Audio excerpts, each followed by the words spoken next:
Bismillahirrahmanirrahim. Assalamualaikum warahmatullahi wabarakatuh. Perkenalkan, nama saya Ahmad Rizky Ananda Sagala, mahasiswa UINSU, jurusan Hukum Keluarga.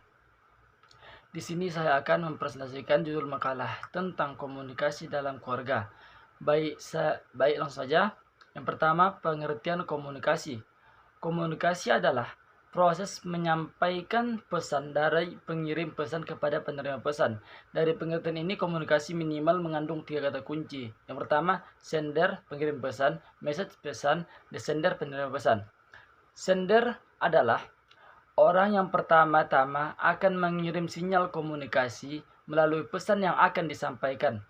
Yang kedua, message adalah pesan yang ingin disampaikan oleh orang yang ingin menyampaikan pesan tersebut. Yang ketiga, the sender, yaitu penerima pesan. Baik, yang kedua B, manfaat komunikasi bagi keluarga. Banyak manfaat komunikasi bagi keluarga. Ketika ia melakukan proses komunikasi, berarti kita tengah melakukan peran sebagai makhluk sosial.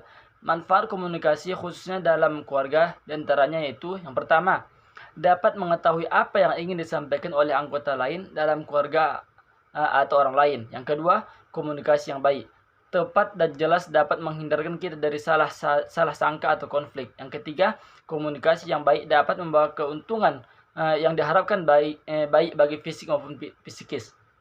Yang keempat, dengan komunikasi efektif dapat membawa pada hubungan yang lebih erat. Yang ketiga, macam-macam pola asuh dalam keluarga.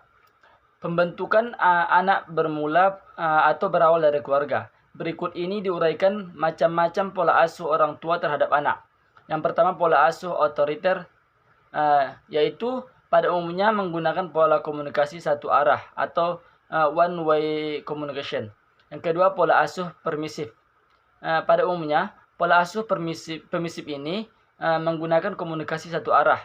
Karena meskipun orang tua memiliki kekuasaan penuh dalam keluarga terutama terhadap anak, tetapi anak memutuskan apa-apa yang diinginkannya sendiri baik orang tua setuju ataupun tidak.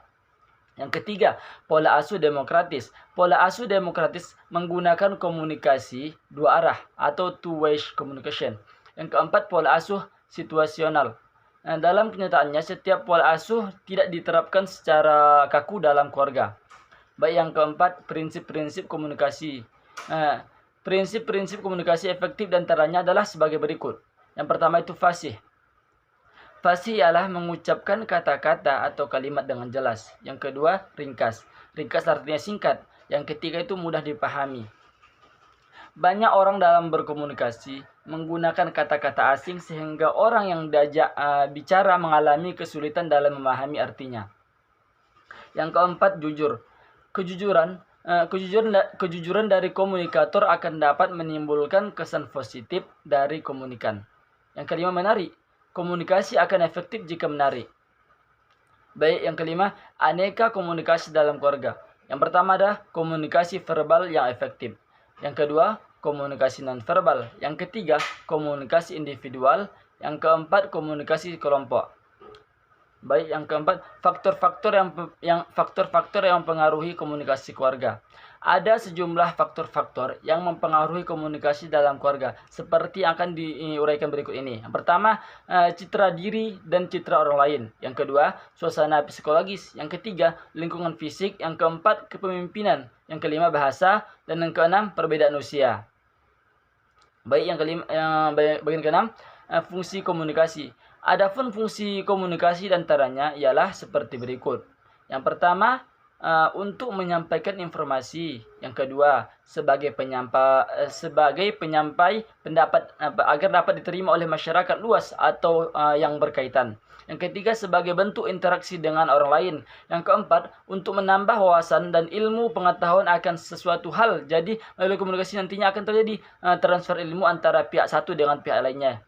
Yang kelima, pengisi waktu luang, misalnya dengan berbicara via telepon, chatting, sosial media, video call, dan sebagainya. Yang keenam, sebagai cara untuk membujuk dan mempengaruhi orang lain. Biasanya komunikasi macam ini banyak mengandung unsur-unsur persuasif. Dan yang ketujuh, untuk dapat mengenal diri sendirinya. Oke, baik, terima kasih. Sekian, terima kasih. Assalamualaikum warahmatullahi wabarakatuh.